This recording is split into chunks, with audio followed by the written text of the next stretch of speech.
트럼프 전 대통령에 대한 상원의 탄핵 심판이 이틀째 진행되고 있습니다. 민주당은 트럼프 전 대통령을 의회 폭동의 원인 제공자라고 비판하면서 방관자가 아니었다는 점을 입증하겠다고 강조했습니다. 바이든 대통령이 쿠데타를 일으킨 미얀마 군 지도부를 즉각 제재하겠다고 밝혔습니다. 어제 바이든 대통령이 재계 인사들을 만나 회담을 갖고 코로나19 부양책에 관련해 논의했습니다. 식품의약국이 2개의 단일 클론항체 약물을 결합한 제약업체 일라이릴리의 코로나19 치료제에 대해 긴급 사용 승인을 내렸습니다. 탈수윤 뉴욕 한인 회장이 제37대 회장 선거에 단독으로 입후보했습니다. 연임이 유력시되고 있습니다. 이상은 이 시각 주요 뉴스입니다. 시청자 여러분 안녕하십니까? KBN 뉴스입니다. 오늘 오후 4시 기준 미 전역의 코로나19 누적 확진자는 어제보다 9만 5,360명 늘어난 2,726만 3,914명, 사망자는 3,167명이 늘어 47만 600명입니다. 이 가운데 뉴욕의 확진자는 8,279명이 늘어 149만 7,475명, 사망자는 171명이 늘어 4만 5,140명, 뉴저지의 확진자는 3,576명이 늘어나 72만 8,304명, 사망자는 92명이 늘어 2만 2,103명입니다. 한편 커네티컷의 확진자는 888명이 늘어 26만 5,496명, 사망자는 28명이 늘어 7,326명으로 집계됐습니다. 첫 번째 소식입니다. 트럼프 전 대통령에 대한 상원의 탄핵 심판이 이틀째 진행되고 있습니다. 민주당은 지난달 의회 폭동의 원인 제공자가 트럼프 전 대통령이라며 비판했습니다. 또 방관자가 아니었다는 점을 입증하겠다면서 역사상 대통령 취임 선서를 가장 크게 배신했다고 강조했습니다. 민주당 탄핵소추위원단을 이끄는 제이미 레스킨 하원 의원은 오늘 트럼프 전 대통령이 1월 6일 의회 난입 사태에서 결백한 방관자가 아니었다는 점을 입증하겠다고 밝혔습니다.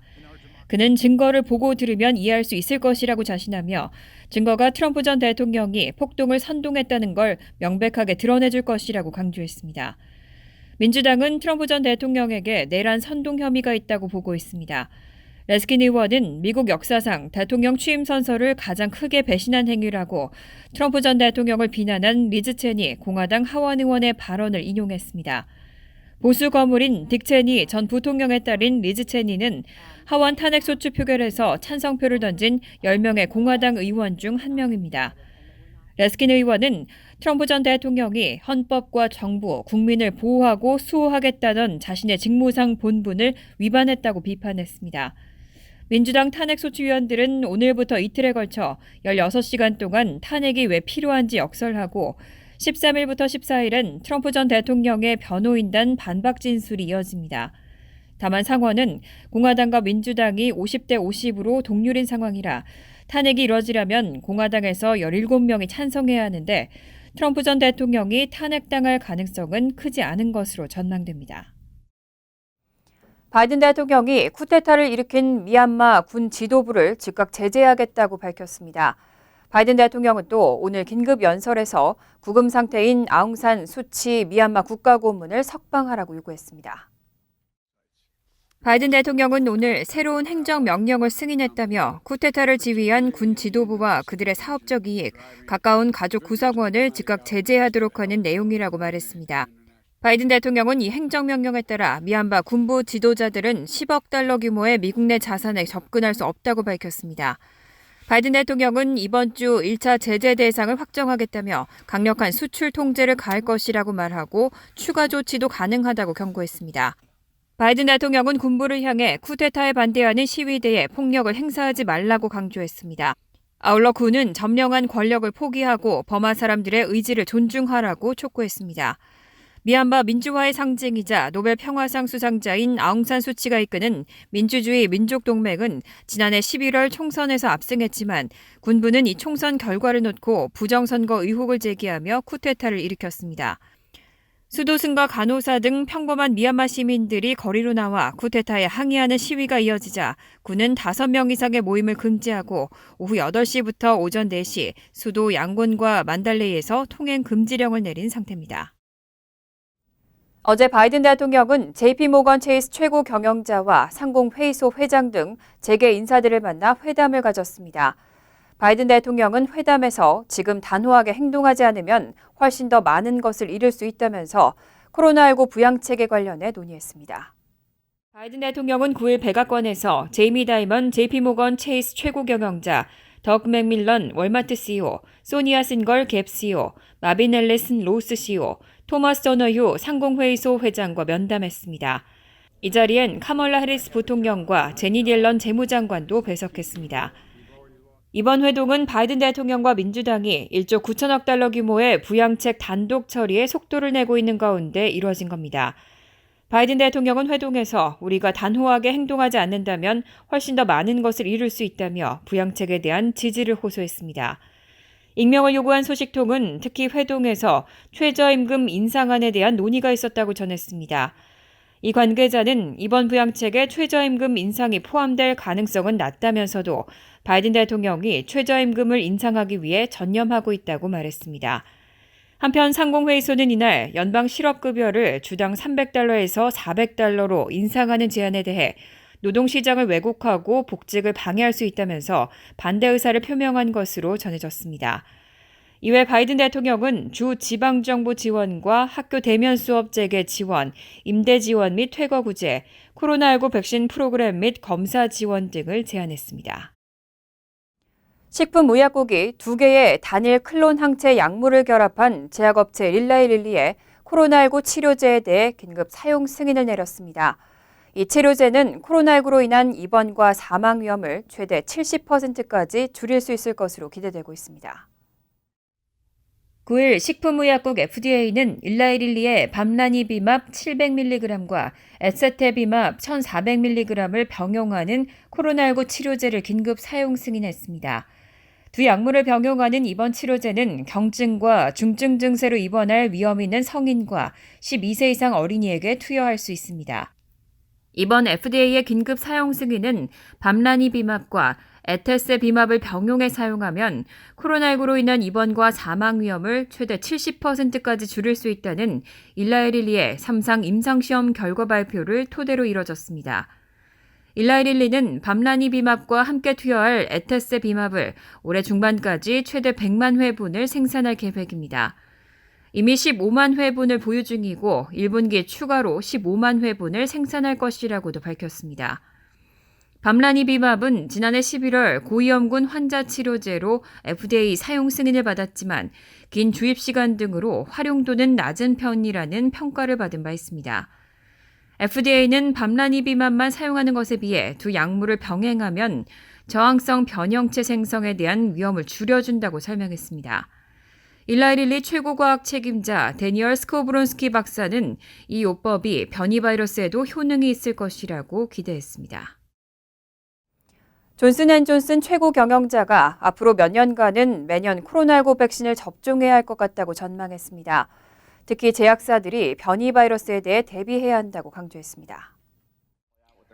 알렉스 코스키 존슨앤존슨 최고 경영자는 9일 CNBC와의 인터뷰에서 대부분의 사람들이 매년 독감 예방을 위해 백신을 접종받는 것처럼 앞으로 몇 년간은 매년 코로나19 백신을 접종받아야 할 것으로 생각한다고 말했습니다. 고스키 CEO는 우리는 코로나19 바이러스와 함께 살고 있지만 과학을 통해 바이러스와 보조를 맞출 수 있는 미래를 상상할 수 있다고 덧붙였습니다. 또 바이러스가 변이를 계속하면서 추가 변종이 발견되면 치료에 영향을 미칠 것으로 예상했습니다. 고스키는 변이를 일으킬 때마다 새로운 변종이 출현해 항체에 대한 방어력을 키우고 치료제뿐만 아니라 백신에도 다른 반응을 보일 수 있을 것이라고 말했습니다. 백신의 사전 예방적 효과는 촉진제 또는 2차 백신이 필요하기 전까지 1년 동안 지속될 수 있고 화이자와 모더나 백신 모두 그런 가능성에 대비하고 있습니다. 존슨앤존슨은 지난주 코로나19 바이러스 백신에 대한 긴급 사용 허가를 신청했고 1회만 접종하는 존슨앤존슨의 백신은 전반적으로 66%, 아주 심각한 증상에 대해서는 85%의 예방 효과를 나타냈습니다. 하지만 화이자나 모더나의 2회 접종 백신만큼 강하진 않았습니다. 백신 접종 후 28일간 백신 접종으로 인해 입원하거나 숨진 사람은 발생하지 않았습니다. 긴급 사용 허가 여부는 오는 26일 결정됩니다. 코로나19 백신을 접종한 후 희귀 혈액 질환이 발생했다는 신고들이 접수됐습니다. 보건당국이 조사에 나섰는데요. 일부 전문가들은 백신이 환자의 면역 체계에 영향을 미쳤을 가능성이 있다고 보고 있습니다. 9일 뉴욕타임스가 코로나19 백신을 맞은 뒤 혈액이 정상적으로 응고되지 않는 혈소판 감소증 증상을 보인 사례들을 소개했습니다. 뉴욕의 72살 루즈 리게스피 씨는 입안에서 출혈이 발생해 병원에 입원해 치료를 받았고 마이애미 비치의 56살 그레고리 마이클 씨도 같은 증상으로 입원했습니다. 두 사람은 모두 코로나19 백신을 접종하고 1일에서 3일 후 이런 증상이 발현했고 마이클 씨는 2주 뒤 숨졌습니다. 1월 말 기준 정부가 운영하는 백신 부작용 신고 시스템에 접수된 비슷한 사례는 모두 36건에 달합니다. 이런 증상은 화이자와 모더나 백신을 가리지 않고 발생했지만 식품의약국과 질병통제예방센터는 아직 백신 접종이 혈소판 감소증을 유발했다는 증거를 찾지 못했습니다. 백신을 접종한 3,100만 명의 미국인 중 36명에게 혈소판 감소증이 발생한 것은 자연적으로 발생할 수 있는 수준이라는 설명입니다. 보건 관계자는 발생 빈도를 볼 때 자연 발생하는 수준에서 눈에 띄게 높은 것이 아니라며 백신과 상관없이 우연히 발생했을 수 있다고 말했습니다. 다만 일부 전문가들은 홍역 백신 등 다른 백신에서도 혈소판 감소증이 발생하는 경우가 있다며 백신이 일부 환자의 면역 체계에 영향을 미쳐 혈소판을 파괴했을 수도 있다고 분석했습니다. 화이자와 모더나는 각각 성명을 통해 백신의 안전 문제를 세심하게 살피고 있다고 밝혔습니다. 캐나다 정부가 육로로 입국하는 여행객을 대상으로도 코로나19 음성 확인 결과 제출을 의무화했습니다. 새로운 대책은 오늘 15일부터 시행되고 내국인에게도 적용됩니다. 쥐스탱 트리도 캐나다 총리는 9일 오타와 관저에서의 회견에서 변이 코로나19 바이러스 유입을 차단하기 위해 육로 입국자에게 코로나19 음성을 확인하는 사전 검사 결과를 제출하도록 할 방침이라고 밝혔습니다. 검사는 입국 전 72시간 내 PCR 방식으로 해야 합니다. 새 대책은 운송 및 의료 인력을 제외한 비필수 여행자를 대상으로 오늘 15일부터 시행됩니다.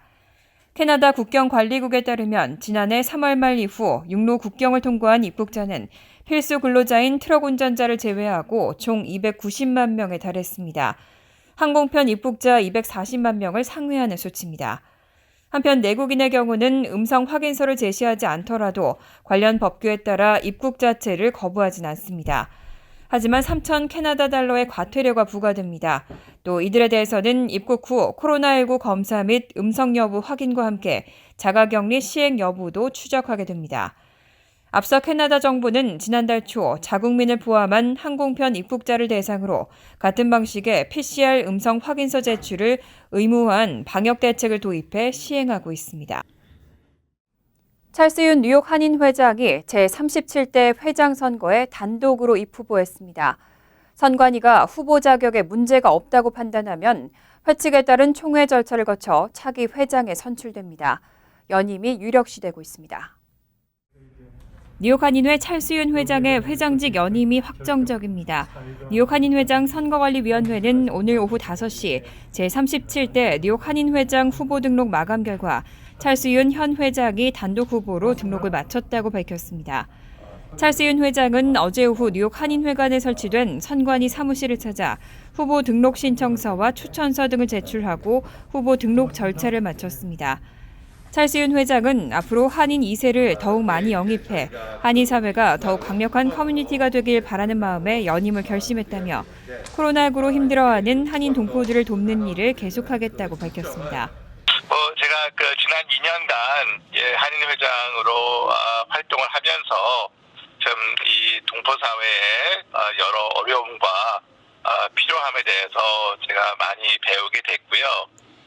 또 저희가 여러 활동을 통해서 저희 커뮤니티에 봉사를 해왔는데 아무래도 지금 시기도 어렵고 또 제가 아직도 더 많은 봉사를 해서 저희 한인 커뮤니티가 보다 단합되고 보다 강력하게 될 수 있도록 해야 되겠다라는 그런 마음에서 제가 재임을 결심하게 됐습니다. 윤 회장이 단독으로 후보 등록을 함에 따라 선거 세칙에 따라 제출한 서류에 문제가 없을 경우 총회에서 인준 절차를 거치면 차기 회장에 당선됩니다. 선관위는 코로나 사태로 250명 이상이 모여야 하는 총회 개최가 어려운 만큼 사전에 선거인 등록을 받아 온라인 투표로 인준 절차를 진행할 계획입니다. 찰스윤 회장이 뉴욕 한인회장에 연임하게 되면 지난 17대, 18대 강익조 회장과 34대, 35대 김민선 회장에 이어 세 번째가 됩니다. 미주 최대의 아시안 슈퍼마켓 체인 H마트가 플러싱에 새로운 매장을 오픈했습니다. H마트는 단순한 쇼핑 공간을 넘어서 고객들의 생활에 가치와 즐거움을 주는 공간이 되겠다고 밝혔습니다.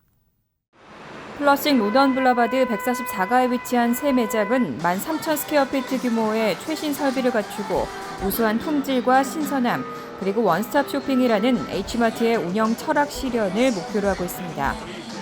로컬 농장에서 직송한 싱싱한 과일과 채소, 수산물 등 고객들에게 신선하고 질 좋은 식품을 파격가에 공급합니다. 특히 유동 인구가 많은 플러싱 한인타운 중심에 위치하고 있어 지역 상권에 더욱 활기를 불어올 것으로 기대됩니다. 지금 현재 저희가 매장에 오기 전 아이템보다는 한 2배 정도 가까운 아이템이 더 많이 셋업이 되어 있고요. 그리고 쇼핑하기는 원스톱 하기에는 굉장히 편안하게 되어 있습니다. 그리고 특히 생물 쪽 파트, 고기부나 생선부나 첨가 쪽은 더 많은 아이템, 그러니까 대형 매장에 비해서 절대 처지지 않게끔 모든 상품이 다 구비되어 있습니다. 편리한 쇼핑을 위한 주차 시설도 갖추고 있습니다. 빌딩 지하에 위치한 주차장은 30불 이상 구매 고객에게 1시간 무료 주차권을 제공합니다. H마트는 144가 매장이 자리 잡히면 인근 141가에 위치한 매장은 폐점할 계획이라고 밝혔습니다. H마트 144가점 영업시간은 오전 8시부터 저녁 9시까지이며 오픈 기념으로 모든 구매 고객에게 100g 사이즈의 손세정제를 제공합니다.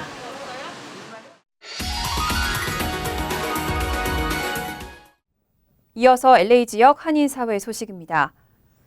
캘리포니아주에서는 백신 2차 접종을 모두 마쳤는데도 3주 만에 코로나19에 확진된 사례가 보고됐습니다. 오렌지 카운티에 거주하는 게리 마이클은 지난달 1일 화이자 백신 2회 접종을 마쳤지만 3주 뒤 다른 건강 문제로 병원을 방문했다 코로나19 양성 판정 사실을 알게 됐다고 밝혔습니다. 특히 2차 접종 후 5일 뒤엔 같이 살고 있던 동거인도 확진 판정을 받은 것으로 전해졌습니다. It's not the first one that I've heard of. I think I've heard of 6 or 7 independent cases over the last 3 weeks of individuals that have been vaccinated with different timelines that have tested positive. And I think we're going to continue to see that more and more.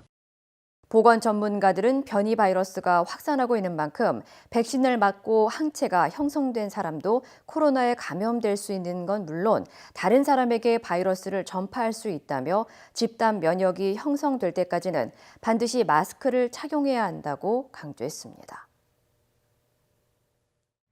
캘리포니아주 48지구 미셸 박스틸 연방 하원 의원이 모든 학교에 조속한 대면 수업 재개를 촉구했습니다.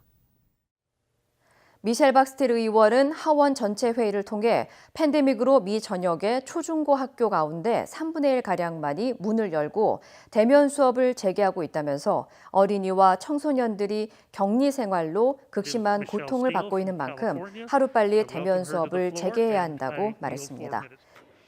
The science says students should return to the classroom. The CDC has confirmed that K-12 schools are not a high transmission environment.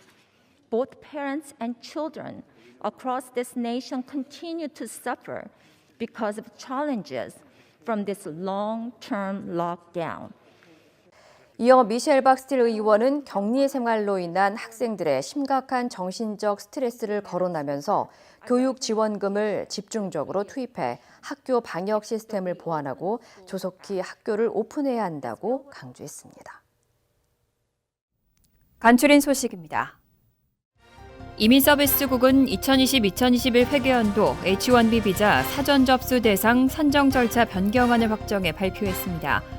연간 전체 8만 5천 명의 H-1B 쿼터 중 일반 쿼터 6만 5천 개, 석사 이상 쿼터 2만 개는 동일하지만 추첨 순서가 변경됐습니다. 1차 추첨에서 학사와 석사 이상 신청자를 대상으로 6만 5천 명을 뽑은 후 탈락한 석사학위 이상 신청자 중 2만 명을 더 뽑게 됩니다. 이렇게 될 경우 석사 이상 학위자가 최대 16% 더 뽑히는 효과가 있는 것으로 분석됩니다. 텍사스주의 지역구를 둔 공화당 소속 론 라이트 하원 의원이 코로나19로 숨졌습니다. 의원실은 보도자료에서 라이트 의원이 67세를 일기로 세상을 떠났다면서 코로나19에 감염된 후 아내와 함께 댈러스의 병원에서 2주간 입원 치료를 받아왔다고 전했습니다. 라이트 의원은 코로나19 감염으로 숨진 첫 현직 의원입니다. 지난해 12월 루이지애나주 오지역구 하원의원 당선자인 41세 루크 라이틀로가 코로나19로 숨진 바 있습니다. 퀸즈 베이사이드에 위치한 뉴욕 한인봉사센터 등 11개의 커뮤니티 시설이 임시 코로나19 백신 접종소로 운영됩니다. KCS 임시 백신 접종소는 내일과 모레 양일간 오후 9시부터 오후 5시까지 운영됩니다. 백신 접종 우선 대상자 중 접종을 원하는 한인들은 KCS에 전화 718-939-6137로 예약 후 방문하면 됩니다. 뉴저지 팰리세이즈 파크타운에서 오늘 19일부터 국립도서관 주차장에서 주민들을 위한 코로나19 무료 검사가 매일 실시됩니다. 힐팍 주민이면 누구나 참여할 수 있고 건강보험증이 있거나 소셜 시큐리티 번호가 있으면 무료로 검사를 받을 수 있습니다. 검사 시간은 월요일에서 금요일 오전 10시부터 오후 6시, 주말 오전 10시부터 오후 3시까지입니다. 드라이브스루 방식이나 워크인 방식 모두 가능하고 신분증과 면허증, 건강보험증 또는 소셜 시큐리티 카드 등을 지참해야 합니다. 환율과 증권 소식입니다.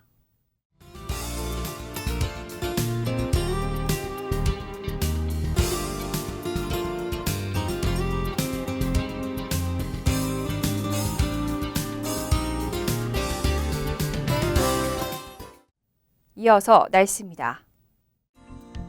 목요일은 오전 중 눈이 내리는 곳이 있겠고 이후엔 구름만 많겠습니다. 낮 최고 기온은 34도, 섭씨 1도, 밤 최저 기온은 19도, 섭씨 영하 7도로 예상됩니다. 금요일은 곳에 따라 구름이 끼겠습니다. 토요일은 오후부터 때때로 1인치 미만의 눈이 내리는 곳이 있겠습니다. 이상으로 KBN 뉴스를 마칩니다. KBN과 함께 즐거운 저녁 되시기 바랍니다.